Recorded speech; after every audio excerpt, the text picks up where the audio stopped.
Chapter 8 of the Story of Abraham Lincoln. Recording by John Leader. The Story of Abraham Lincoln by Mary A. Hamilton. Chapter 8 Victory. After Chancellorsville, the South thought that all was won, and a movement was set on foot to attack Washington. Lee marched north with an army that, though only half fed, was full of enthusiasm, and on July 1 took up his position at Gettysburg, where he was faced by the Federal army under General Meade. The battle lasted 3 days, and the slaughter was terrific. In spite of the desperate determination of the Confederates, the day ended in a victory for the Union. Lee was driven back, and forced to retreat into Virginia. The invasion was at an end. The victory, though brilliant, was not followed up, perhaps because of the heavy losses of the Union army. But it was the turning point of the war. Washington was never again in such danger. The Confederates had lost the one great opportunity to attack since Bull Run. Deep national thankfulness was felt at this, the first great victory for the North. The battlefield was only a few miles from the capital, and many of the citizens and the most prominent men of the town assembled to perform a service for the dead who had fallen there. Lincoln was called upon to speak.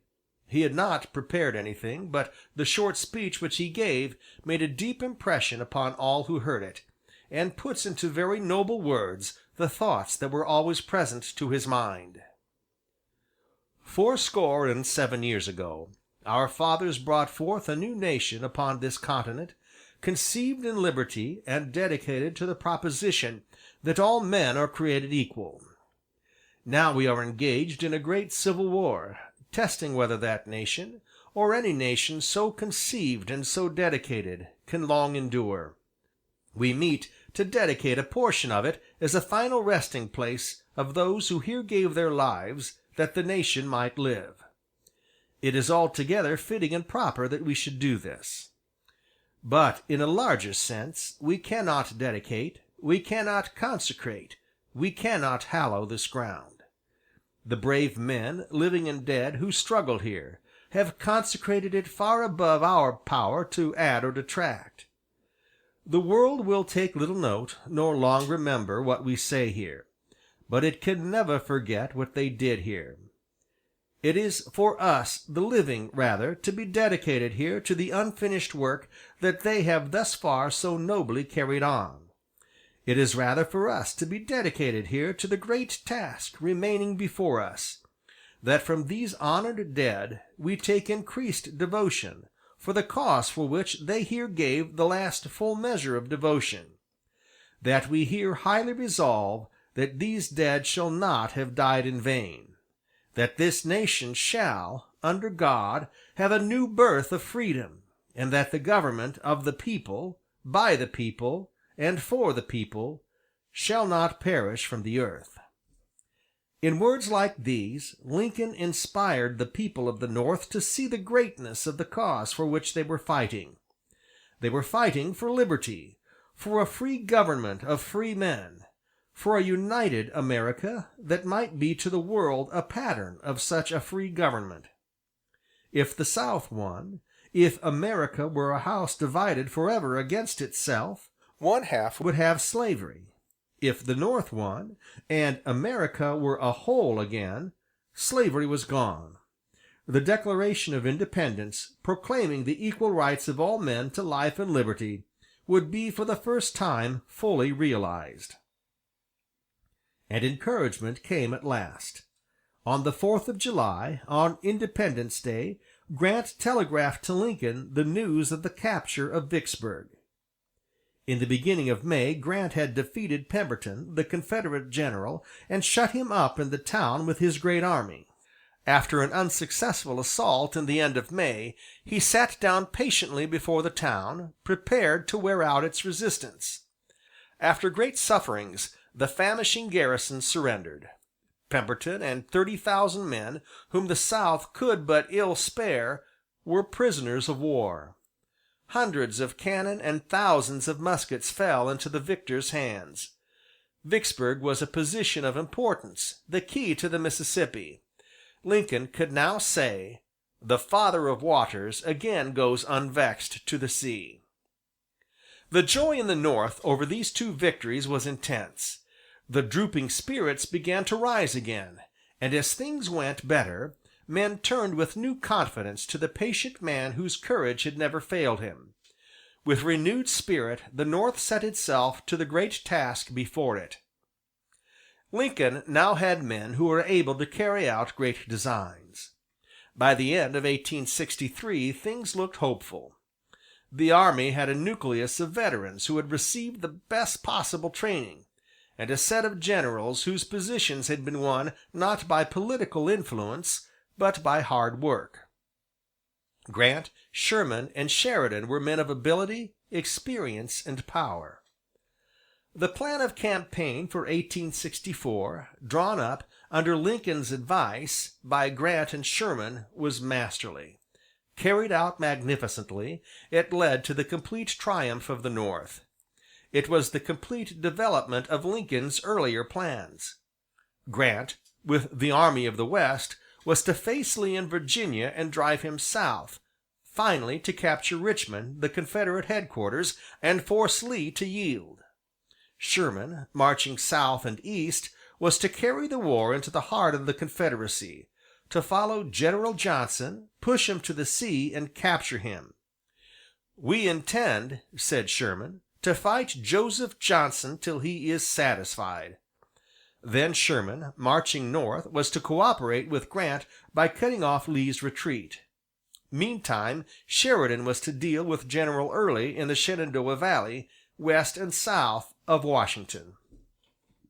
By May 1864, Grant crossed the Potomac and entered the Wild District, full of hills and woods and undergrowth, known as the Wilderness, where the Union armies had suffered so many defeats. Grant saw that the only thing was to wear the Southern army out by hard fighting, and he fought hard all summer. He lost some 30,000 men in the Wilderness. His policy was to bear so continuously on the enemy that they, having fewer men and less possibility of recruiting, must be worn out. Slowly, with an immense loss of life on both sides, Grant forced Lee south. Sherman, meantime, was fighting his way to Georgia. His task was as difficult as Grant's. The country was wild, and well adapted for concealing the enemy. It was impossible for him to communicate with the rest of the army. After an expedition into Alabama, Sherman started his "march to the sea." Johnson disputed every inch of the way. There was incessant skirmishing, but Sherman advanced step by step.